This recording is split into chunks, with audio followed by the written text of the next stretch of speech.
오늘 설교 제목은 약할 때 강한 그리스도인입니다. 이 사진에 보면 제가 어렸을 때 생각이 나요. 제가 어렸을 때 그 정릉에 살았는데 그 정릉 집에 대문 위에 슬라브라는 게 있었어요. 사각형, 직사각형으로 이렇게 평평한 그 공간이었었는데 나무 타고 올라가서 벽으로 옮겨가서 또 그 슬라브 위에까지 올라가가지고 거기서 뛰어내리는 거예요. 마치 내가 무슨 슈퍼맨인 양 그렇게 믿었었어요. 그거 할 동안에. 그래서 수차례 오르락내리락 오르락내리락 또 뛰어내리고 그러면서 나는 내 자신이 너무 자랑스러웠던 거예요. 거기서 완전하게 뛰어내릴 수 있다는 거 다치지 않고 그러면서 나는 슈퍼맨이야 그러고서 이제 또 이불 쓰고 그 안에서 또 무슨 그때 당시에 황금박쥐라는 거 있었어요. 황금박쥐 흉내내고 그런 기억이 나는데 이 아이를 보니까 그런 생각이 나요. 오늘 말씀에 사도 바울이 등장을 하는데 사도 바울은 굉장히 강했던 사람이에요. 그 사람은 집안도 그렇고 교육 수준도 그렇고 재력 또한 그렇고 그 사람이 누리고 있었던 모든 것 로마 시민권까지 가지고 있었던 사람이에요. 그러니까 세상적으로는 굉장히 강했던 사람이죠. 세상 사람들이 보기에는. 그렇죠?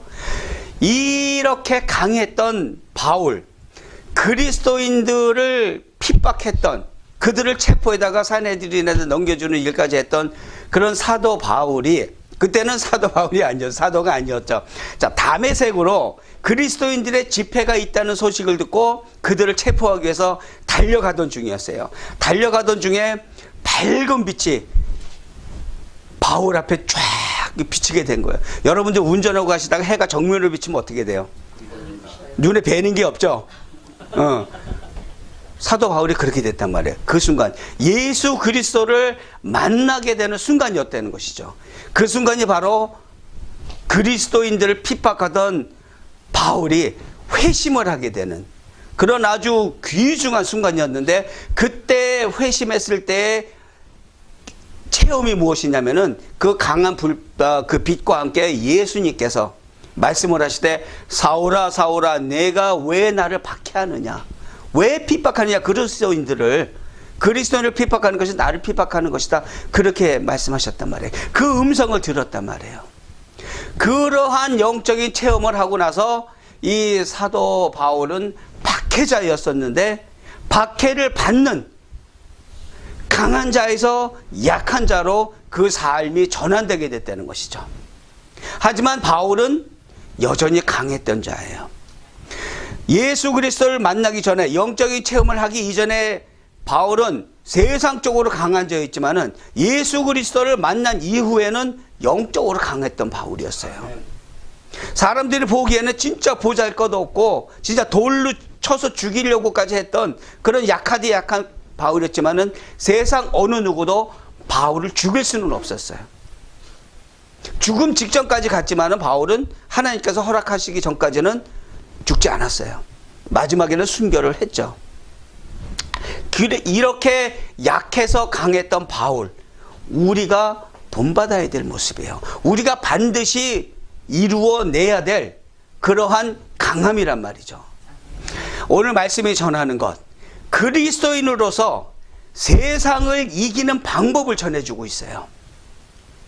그 메시지를 듣기 위해서 오늘 말씀 안으로 들어가도록 하겠습니다. 자, 첫 번째 메시지, 겸손하라는 메시지입니다. 지금 돌과 깃털을 올려놨더니 무게가 어때요? 같아요. 누가 겸손한 거예요? 돌이 겸손한 거예요? 깃털이 교만한 거예요? 깃털이 교만해요. 둘 다예요. 자, 이러한 모습을 갖추려는 거예요. 내가 많은 것을 알고 있고 많은 능력이 있어도 깃털과 같이 똑같이 자신을 여기라는 거죠. 말씀에 여러 계시를 받은 것이 지극히 크므로 너무 자만하지 않게 하시려고 내 육체의 가시 곧 사탄의 사자를 주셨으니 이는 나를 쳐서 너무 자만하지 않게 하려 하심이라 그랬어요. 바울이 영적인 체험을 많이 했어요. 많이 한 정도뿐만 아니고 감히 누구도 그러한 경험을 할 수 없을 정도. 다메섹에서 경험도 진짜 어마어마한 경험이었어요. 그 사이에 또 수많은 그런 영적인 체험을 했지만은 3층전까지 가봤던 사람이란 말이에요. 가보신 분이 계세요, 여기? 없어요. 없어요.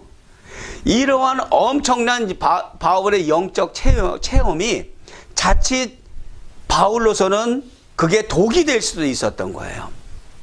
하지만 바울은 그런 영적인 체험을 한 결과 어떻게 됐어요? 인생이 바뀌었을 뿐더러 복음을 전하는 복음 전도자가 되었던 것이란 말이죠. 교만해지지 않았어요, 바울은.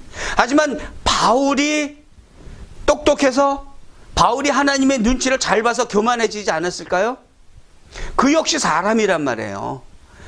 엄청난 영적인 체험을 하고 나면은 사람 마음이 업되게 돼 있어요. 내가 모든 것을 할 수 있을 것 같은 그런 교만한 마음이 들게 돼 있는데 바울은 그러지 않았는데 그것 또한 바울의 능력이 아니었다는 거죠. 바울이 그러한 영적인 체험을 하고서도 겸손하게 그 삶이 바뀌어서 복음 전도자로 살 수 있었던 것은 하나님의 특별한 은혜였고 하나님이 어떠한 목적이 있어서 특별한 그 상황을 어떠한 현상을 바울에게 주셨다는 것이죠. 그리고 이러한 영적인 체험은 하나님이 주시는 목적은 단지 고난 극복을 위한 하나님은 살아계신 하나님이라는 확신을 주기 위해서 이런 영적인 체험을 주는 것이지 너 높아져라 하라고 그런 체험을 주시는 건 아니라는 거죠. 그래서 결국 그 목적은 순종하는 종, 순종하되 즉시 순종하는 종으로 만드시기 위해서 이런 영적인 체험, 하나님은 살아계신다는 것을 보여주기 위해서 이런 영적을 체험을 하게 하신다는 것이죠. 그렇지만 그 뒷면에는 또 함정도 또한 있죠. 바울은 빠져들지 않았지만은 교만한 모습, 또 영적인 현상만을 쫓아다니는 그런 건강하지 못한 신앙의 모습을 보일 수가 있다는 것이에요. 하지만 바울은 그 함정에 빠지지 않았죠. 왜?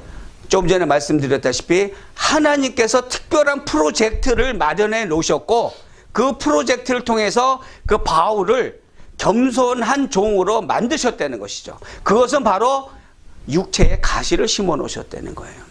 여러분 손톱 밑에 가시 한번 박혀 보신 적 있으세요? 저는 있어요. 신병훈련소 처음에 입대해가지고 훈련받다가 가시가 박혔는데 군기가 너무 세고 뭐 정신이 없다 보니까 처음에는 박힌지도 모르고 며칠 지났는데 지나다 보니까 여기서 안에부터 썩어 들어가는 거예요. 곰고. 그래서 결국은 제가 손톱을 뽑아버린 적이 있어요. 손톱 뽑아버리고 그 고인 것을 다 이렇게 긁어낸 적이 있는데 정신없어요. 이렇게 한번 그 통증이 느껴지기 시작하면은 하나님께서 그러한 힘든 일을 육체의 가시라고 표현한 그 힘든 일을 바울에게 허락하셨다는 거예요. 여러 계시를 받은 것이 지극히 크므로 너무 자만하지 않게 하시려고 내 육체의 가시 곧 사탄의 사자를 주셨으니 이는 나를 쳐서 너무 자만하지 않게 하지 하심이라 그랬어요. 학자들에 따라서 그 바울이 말한 그 육체의 가시라는 거가 여러 학설이 있어요. 하지만 가장 신빙성 있는 것이 안질 또는 간질 둘 중에 하나라는 학설이 굉장히 유력한데 이것이 안질인지 간질인지 그것은 본질이 아니라는 거예요. 전혀 중요하지 않다는 것이죠. 안질이 됐건 간질이 됐건 그건 상관없고 하나님께서 사탄을 서운용을 하셨다는 거예요. 뭐 하시려고? 바울을 사역자로 만드시려고. 사탄을 서운용하신다는 얘기는 뭐냐면은 보호하시는 손길을 잠시 거두면 사탄은 죽자고 달려들 수밖에 없는 거예요. 그게 사탄이 하는 일이니까. 보호하시는 손길을 날개를 잠깐 거두면 사탄이 가서 육체적인 고통을 주는데 그것은 하나님께서 능력이 없어서 사탄이 바울을 건드린 것이 아니고 하나님께서 사탄을 이용하시는 거예요. 선한 목적으로 이용을 하셨다는 거예요. 왜? 사랑하시니까. 바울이 타락의 나락으로 빠지지 않게끔 하기 위해서 프로젝트를 만드셨는데 이것이 바로 그거라는 거예요. 사탄을 서운용하셔서 육체의 고통을 갖게 하고 그러한 고통 가운데 교만해지지 않도록 바울이 겸손해지도록 하나님께서 만드신 사랑이라는 것이죠. 그리고 또 대단한 것도 뭐예요? 바울은 그 하나님의 목적을 이해를 했다는 거예요. 하나님 왜 그래요? 도대체 나한테? 나 지금 잘하려고 그러는데 왜 나한테 이런 고통을, 내 육신의 고통을 주셨어요? 그러지 않았다는 거예요. 3번 기도는 했지만은 그렇게 한탄하고 그렇게 몸부림치지 않았다는 거죠. 그 가시의 목적, 하나님께서 사랑하셔서 주신 그 가시의 목적을 정확히 이해하고 있기 때문에, 그렇다면 나에게 있는 가시, 여러분들한테 있는 가시, 그것이 육신의 고통이 됐건 삶의 문제였건 그 모든 것을 우리한테 가시로 다가오는데, 그런 가시가 있을 때 우리는 무엇을 먼저 생각할까요? 그 가시가 우리 삶 앞에 나타났을 때 우선순위가 무엇이 돼야 되는가? 우리는 그것을 생각해 봐야 돼요. 이 가시를 우리 삶에 그대로 그냥 받아들이고 그냥 포기하고 살아갈 것인지, 아니면 세상 앞에서 당당해지기 위해서, 사람들한테 창피한 모습 보이기 위해서 그것을 그냥 억지로라도 그 문제를 해결하려고 발버둥 치고 한탄하고 이리저리 사람 쫓아다니고 그 문제를 해결받기 위해서 그렇게 할 것인지, 아니면 삶에 그런 가시가 생겼을 때 하나님을 먼저 찾을 것인지, 주님 앞에 무릎 꿇고서 낮아져서 하나님, 이 가시를 통해서 저에게 하시고자 하시는 말씀이 무엇입니까? 그 하나님의 뜻을 먼저 구하는 것이 맞는 것인지, 그 우선순위를 우리는 정해놓고 살아야 된다는 거예요. 히브리서 12장 말씀이에요. 주께서 그 사랑하시는 자를 징계하시고 그가 받아들이시는 아들마다 채찍질 하심이라 하였으니 너희가 참음은 징계를 받기 위함이라.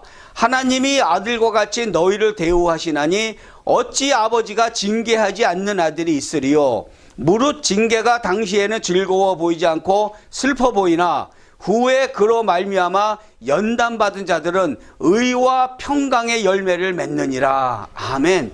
우리들 삶에 나타나는 가시, 육신의 질병이든 삶의 모든 문제든 모든 그러한 고통의 시간, 그것은 바로 하나님께서 우리를 사랑하셔서 아버지가 자식을 위하는 그런 사랑의 마음으로 훈련을 시키시고 또 성장을 시키기 위한 시간인 줄 믿으시기 바랍니다. 여러분들의 고통 가운데 묶여 있지 마세요. 그것으로부터 짓눌려 있지 말고 그러한 상황 가운데 하나님의 음성을 들으시기 바랍니다. 그렇기 때문에 우리는 항상 고난 중에도 겸손해야 돼요. 하나님한테 따지듯이 하지 마시고 하나님 앞에 겸손하게, 이러한 상황이 나한테 주어진 이유가 무엇인지 그 음성을 들으시고 의와 평강의 열매를 주시고자 하시는 아버지의 사랑 가운데 거하시기를 축원드립니다. 아멘. 아멘. 자, 2번째 메시지입니다. 은혜에 감사하라. 지금 앞에 보시는 가족들은 닉 부이치치 가족이에요. 닉 부이치치 아름다운 아내를 얻었죠. 믿음도, 놀라셨죠? 결혼했어요. 결혼했을 뿐만 아니라 보시다시피 4명의 자녀가 있어요. 왜? 결혼했어요. 닉 부이치치가 양팔과 양다리 없이 태어났죠. 그가 성장하면서 그 사춘기 때는 자살 시도도 여러 번 했어요. 물론 우울증은 기본이죠. 그렇죠? 그랬는데 어느 날 하나님의 음성을 들었단 말이에요. 그리고 그는 왜 자신이 양팔과 양다리 없이 태어났는지 깨달았어요. 자신에게 닥친 그 가시가 왜 있는지, 왜 나는 그렇게 태어났는지 그 목적을 확실하게 들어서 인지하고 있었다는 것이죠. 그 순간부터 그의 삶은 완전히 바뀌었단 말이에요. 지금 온 세계를 다니면서 강연을 하고 설교를 하고 또 하나님께서 또 축복해 주시니까 이렇게 아름다운 가정을 이루고 살게 되었단 말이에요. 지금 누구보다도 행복한 그런 삶을 살고 있어요. 이 사람 수영도 하죠, 골프도 하죠, 축구도 하죠. 못하는 거 없어요. 서핑까지 해요. 저도 못하는데. 네, 팔다리 없이. 그렇단 말이에요. 왜? 감사했기 때문에.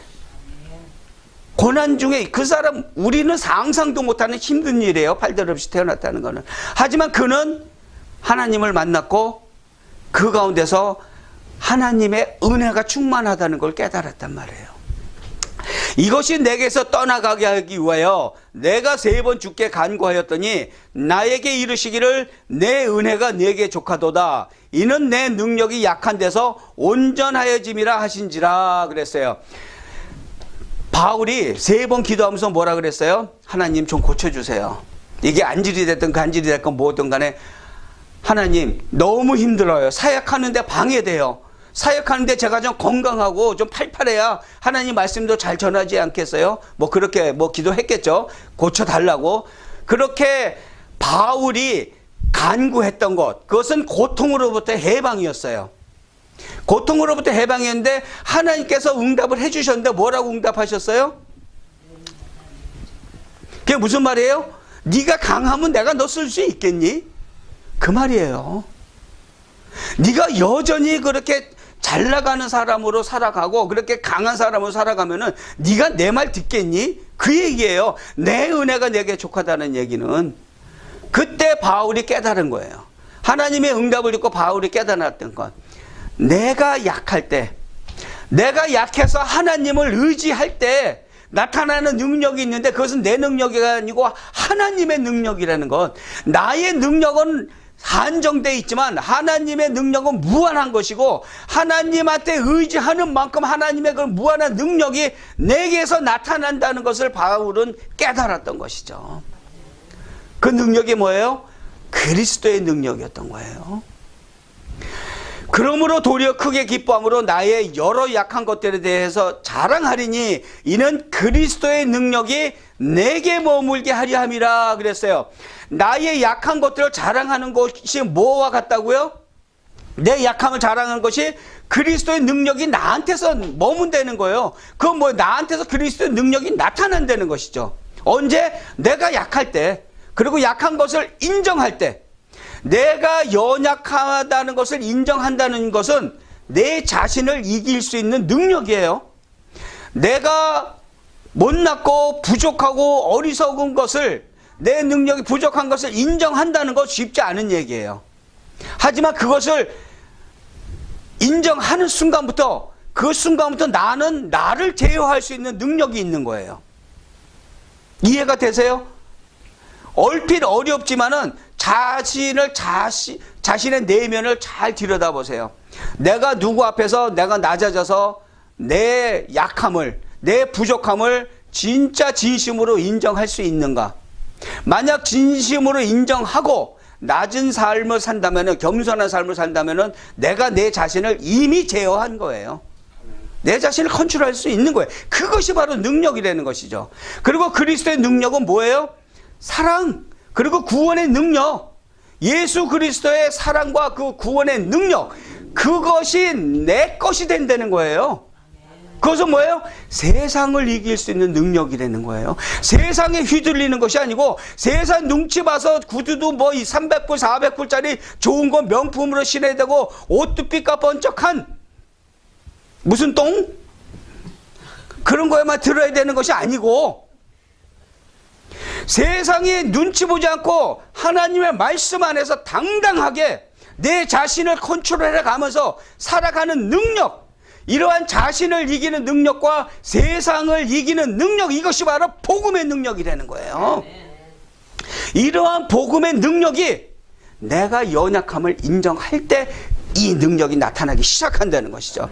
그렇기 때문에 우리는 우리 삶에 닥친 그 모든 가시들, 그런 고통스러운 순간들, 핍박들, 모함들, 하나님 안에서 우리는 이겨낼 수가 있고 그러한 상황을 주신 것을 도리어 감사해야 된다는 거예요. 그러한 감사가 나와야 되는 이유는 인생의 모든 문제를 해결할 수 있는 능력이 나한테서 나타날 것이기 때문에, 복음의 능력이 나한테서 나타날 것이기 때문에 감사해야 된다는 거예요. 지금 이 순간의 고통들, 모함들, 억울한 일들, 모든 상처들, 그것 때문에 힘들어하지 말고 그러한 상황이 왜 생겼는지, 이것을 통해서 내가 하나님 앞에 바로 서야 되는 길은 어떠한 길인지를 기도하면서 응답받으시면은 그것이 바로 나를 제어할 수 있는 능력이고 세상을 이기며 사는 능력이고 바로 복음의 능력으로 살아가는 그리스도인이라는 거예요. 여러분들 제가 한번 물어볼게요. 은혜 받으셨습니까? 언제 받으셨어요? 태어나서부터. 할렐루야. 자, 많은 분들이 무슨 집회 각종 집회 다니면서 은혜 받고 왔어 오늘. 너무 행복해. 은혜 받아서. 그러고 예배 끝나고 가면서도 은혜 많이 받으셨어요. 그리고 뭐 어디 간다고 가서 은혜 많이 받으세요 그러잖아요. 은혜가 뭐예요? 딱히 한마디로 얘기하기가 참 힘들어요. 그렇죠? 진짜 우리 입버릇처럼 은혜 받으셨어요? 은혜 받으세요? 하는데 은혜가 뭐예요? 물어보면은 뜨끔해. 은혜가 뭐였지? 알기는 알겠어. 정리가 안 될 뿐이에요. 그렇죠? 아멘 하세요. 솔직하게. 정리가 잘 안 된단 말이에요. 자, 사도행전 말씀 볼까요? 내가 달려갈 길과 주 예수께 받은 사명 곧 하나님의 은혜의 복음을 증언하는 일을 마치려 하면은 나의 생명조차 조금 더 귀한 것으로 여기지 아니하노라 그랬어요. 로마서 1장은 뭐라 그래요? 내가 복음을 부끄러워하지 아니하노니 이 복음은 모든 믿는 자에게 구원을 주시는 하나님의 능력이 됨이라. 먼저는 유대인에게요 그리고 헬라인에게로다 그랬어요. 은혜는 하나님의 구원의 능력이고 사랑의 선물이란 말이에요. 그 은혜가 내가 구원받았다는 것, 그리고 그 구원을 주신 분이 천지를 창조하신 하나님이고 그 귀한 선물을 내가 거저 받았다는 것을 깨닫는 것이 바로 은혜라는 거예요. 그게 감사한 거고 그게 감동스러운 거란 말이에요. 버러지만도 못한 나를 하나님의 자녀 삼으셔가지고 구원해 주셨다는 건 얼마나 감동적인 일이에요. 얼마나 감사한 일이고 그게 은혜란 말이에요. 은혜를 받으셨습니까? 구원의 능력 깨달으셨어요? 확신하세요? 그리고 사랑의 선물로 우리가 거저 받았다는 거 인정하십니까? 그 메시지가 바로 복음이란 말이에요. 그것을 믿는다면 나한테 그 복음이 있다는 거예요. 죽은 복음이 아니고 살아있는 복음이 내 안에서 펄펄 끓고 있다는 거예요. 그 순간부터 우리는 어떤 사람이 돼요?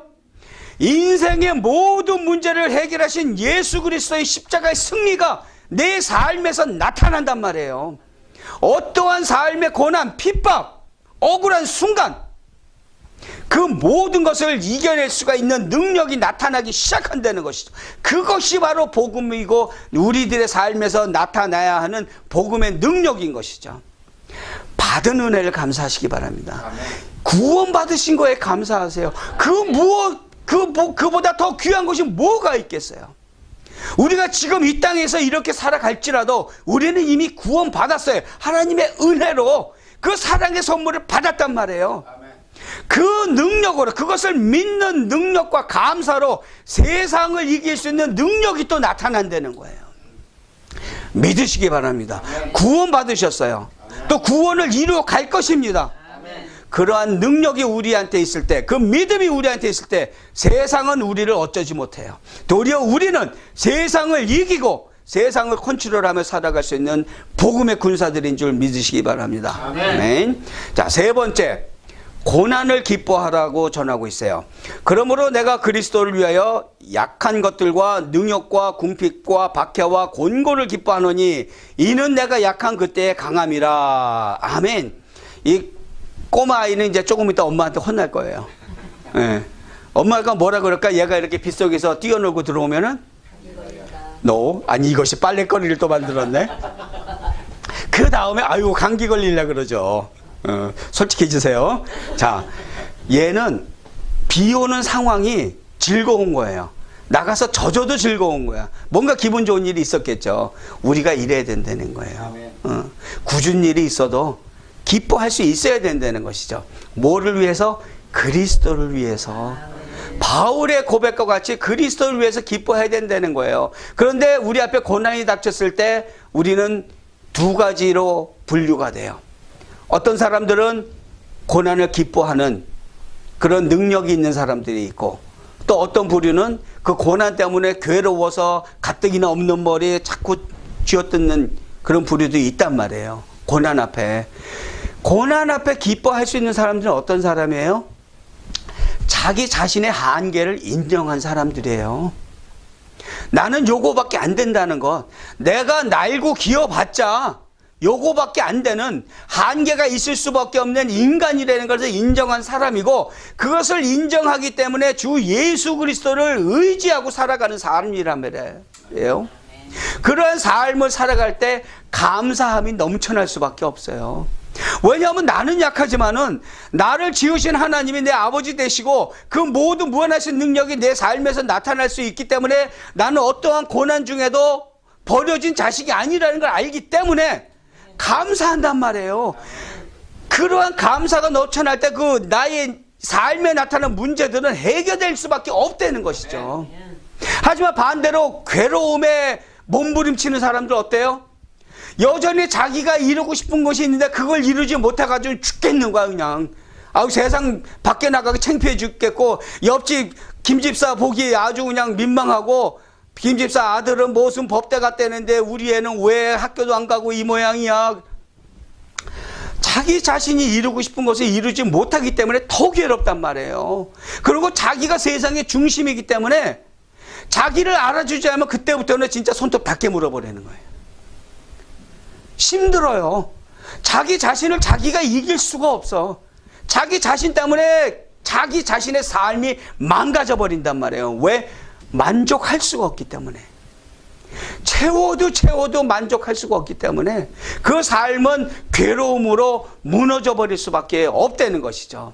그렇기 때문에 우리가 고난에 닥쳤을 때 어떠한 육신의 고통이든 어떠한 영적인 문제든 삶의 문제든 그런 고난의 순간이 왔을 때 기뻐하는 것, 그리스도를 위해서 기뻐하는 것은 바로 고난을 기뻐하는 것인데 고난 자체를 기뻐하라는 것이 아니에요. 고난 자체를 기뻐하라는 것이 아니고 그러한 고난의 순간에 우리가 믿음의 고백을 했을 때 예수 그리스도와 동행을 하는 삶을 살고 있다는 증거라는 거예요. 그것을 기뻐하는 것이고 이렇게 되기 위하여 그리스도를 위해서 기뻐하라는 거예요. 고난을 그냥 고난으로 남겨두면 그냥 그거는 환난밖에 안 돼요. 고난이 축복으로 바뀌어야죠. 그러한 고난의 순간에 좌절하지 말고 포기하지 말고 예수 그리스도를 위해서 내가 이 고난을 받아들인다 선포하시고 하나님의 음성을 들으세요. 그리고 예수 그리스도와 동행하는 삶을 사세요. 그 문제는 해결될 수밖에 없고 그 문제를 통해서 하나님의 음성을 듣고 해주신 그 사랑에 그 은혜에 기뻐할 수밖에 없다는 것이에요. 내가 약해졌을 때 내가 어떠한 고난 중에 있을 때 도리어 강해질 수 있는 것 바로 그 원리예요. 하나님을 의지하기 때문에 하나님께서 나를 높여주시기 때문에 내가 올라갈 수 있는 것보다 더 높이 올라갈 수 있다는 거예요. 그러므로 내가 그리스도를 위하여 약한 것들과 능욕과 궁핍과 박해와 곤고를 기뻐하노니 이는 내가 약한 그때의 강함이라. 약했기 때문에 강해진 바울, 그 바울의 깨달음은 바로 삶의 의미를 깨달은 거예요. 내가 또 무엇을 위해서 살아가야 되는지 그 방향성을 분명히 깨달았단 말이에요. 그렇기 때문에 그 상황은 약할 수밖에 없는 상황이지만은 그는 강한 복음 전도자가 됐다는 것이죠. 그리고 바울에게 주어진 그 모든 고난의 목적이 무엇인지 명확하게 깨달았기 때문에 바울의 삶은 우리가 본받아야 될 삶이라고 이렇게 말들을 하고 있는 것이죠. 바로 바울에게서 나온 능력, 그것은 어떤 영적인 우리들이 보고서 반할 만한, 배워서 우리도 진짜 저러한 영적인 능력 베풀고서 우리도 좀 높아지지 않은 그런 능력이 아니고 바울의 진짜 능력은 겸손할 수 있었던 능력이에요.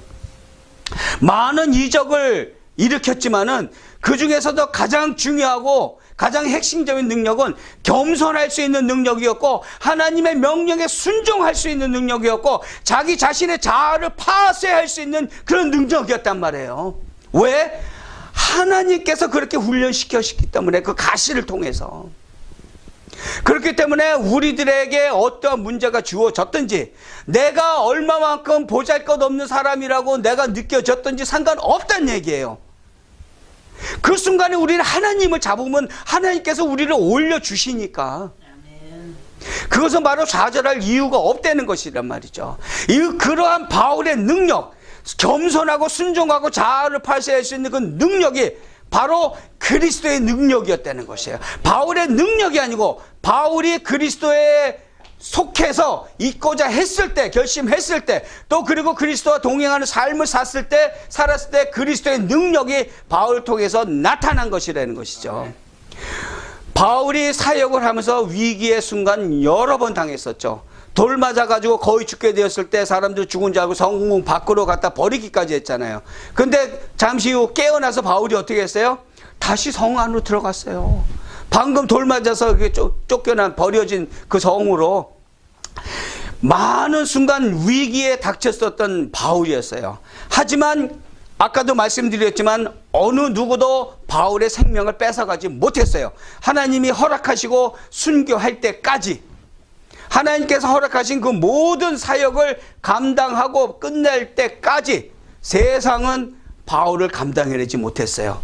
돌 맞고 죽어 가면서도 그는 복음만을 생각했고, 그가 전하는 복음 통해서 세상이 변화되기 시작했단 말이에요. 많은 사람들이 그 설교를 통해서 회심하고 돌아오는 역사가 바울을 통해서 일어났던 것이죠. 감히 세상은 바울을 감당하지 못했던 것이죠. 위기라는 것, 우리는 이 위기라는 단어를 잘 생각해 봐야 돼요. 한자어 표기가 이렇게 되는데, 앞에 위자는 위험을 얘기하는 위자고 뒤에는 기회를 뜻하는 기자예요. 지금 장미가 들어가 있던 예쁜 꽃, 병이라 그러죠. 그 꽃병이 깨지는 순간, 장미에게는 위험한 순간이죠. 하지만 그 순간이 바로 장미에게는 그 아름다운 향기를 더 멀리, 더 자유롭게 전할 수 있는 그런 순간이란 말이에요. 그 얘기는 뭐냐면은 위기의 순간에 바로 또한 기회의 순간이기도 하다는 거예요. 우리가 삶에서 맞닥뜨리는 그 모든 위험한 순간, 위기의 순간, 그 순간이 바로 예수 그리스도를 전 인격적으로 만날 수 있는 기회란 말이에요. 그 기회를 그냥 날려버리면 안 되죠. 예수 그리스도를 만나고 그 순간부터 예수 그리스도와 동행하는 삶을 시작해야 돼요. 나 혼자 살아가는 삶이 아니란 말이죠. 그렇기 때문에 하나님께서 우리에게 주시는 삶의 고난, 그 고난의 순간, 그 위험의 순간, 기회의 순간으로 만드시고 동행하시면서 그 복음의 능력이 우리 삶에 나타나게 하셔야 하는 것입니다. 그 복음의 능력이 바로 우리들의 삶을 극복하는 능력이기 때문에 우리 그리스도인들 반드시 복음의 능력이 우리들 삶에서 나타나야 돼요. 그것이 바로 하나님께 영광 올려드리는 삶이에요. 어디 가서 무슨 엄청난 사역을 해서 하나님께 영광 올려드리는 것이 아니고, 우리가 평상시 삶을 살면서 옆집 사람에게, 윗집 사람에게 우리들의 삶이 이러하다는 걸 보여주는 것, 우리가 이러한 힘든 과정 중에 있지만은 여전히 하나님을 믿고 하나님의 말씀 안에서 올바른 삶을 살도록 노력하는 것을 보여주는 것, 그것이 바로 복음의 능력이고 우리들의 삶을 극복할 수 있는 능력인 줄 믿으시기 바랍니다. 자, 갈라디아서 말씀이에요. 내가 그리스도와 함께 십자가에 못 박혔나니 그런즉 이제는 내가 사는 것이 아니요 오직 내 안에 그리스도께서 사는 것이라. 이제 내가 육체 가운데 사는 것은 나를 사랑하사 나를 위하여 자기 자신을 버리신 하나님의 아들을 믿는 믿음 안에서 사는 것이라. 아멘. 고난이 닥쳤을 때 기뻐하세요.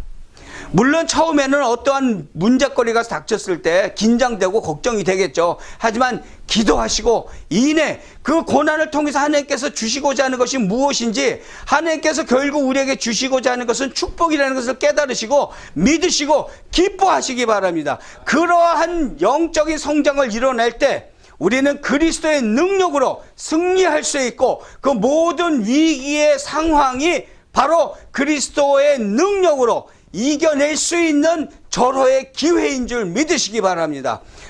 아멘. 아멘. 예수 그리스도께서는 이 땅에 오셔서 사탄의 그 완악한 괴계를 완전히 무너뜨리셨죠. 십자가에서 승리하셨습니다. 십자가에서 죽으시고 부활하셔서 우리들에게 새 소망을 주신 예수 그리스도 십자가의 승리, 그것은 바로 모든 믿는 성도들에게 구원을 주시는 하나님의 능력입니다. 그리고 모든 믿는 성도들에게 주어지는 자유함입니다. 우리들은 예수 그리스도를 믿음으로 그 신앙을 고백했고 우리들은 자유함을 입은 하나님의 자녀들입니다. 삶의 문제에 묶여 있지 마세요. 나에게 어떠한 가시가 주어주었건 그것은 하나님의 특별하신 프로젝트 안에 있음을 믿으시기 바랍니다. 그렇기 때문에 어떠한 고난이든지 고난 중에 겸손함으로 하나님 앞에 나가시기 바랍니다. 결국은 우리에게 의와 평강의 열매를 주시기 위한 하나님의 사랑인 줄 깨달으시고 고난 중에 겸손함으로 하나님 앞에 나가시기를 축원합니다. 또한 이미 받은 은혜, 너무도 큰 은혜 받았어요. 그 이미 받은 은혜에 감사하시고 세상에 휘둘리지 말고 세상을 이기는 그리스도인의 삶을 사시기를 축원합니다. 또한 고난을 기뻐하시기 바랍니다. 그리스도의 능력이 우리들의 삶에서 나타나고 그 모든 삶의 고난에서 승리할 수 있는 최고의 기회인 줄 믿으시기 바랍니다. 기뻐하시고 감사하시고 겸손하시기 바랍니다. 기도하겠습니다.